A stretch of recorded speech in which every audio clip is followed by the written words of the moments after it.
What does bull trend mean in the financial market? Industry expert Mr. Amrita will give a quick explanation now.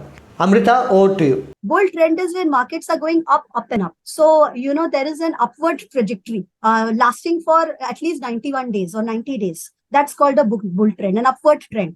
Markets went up by, overall, it could go down in a month also. But overall, for a month, assume it is given 5% return. Then for the next month, it gives you another 5% return. Then for the third month, it gives you 2% return. So, and these are all absolute returns, by the way, I'm talking about. So these are all, this is, you can call it as a bullish trend.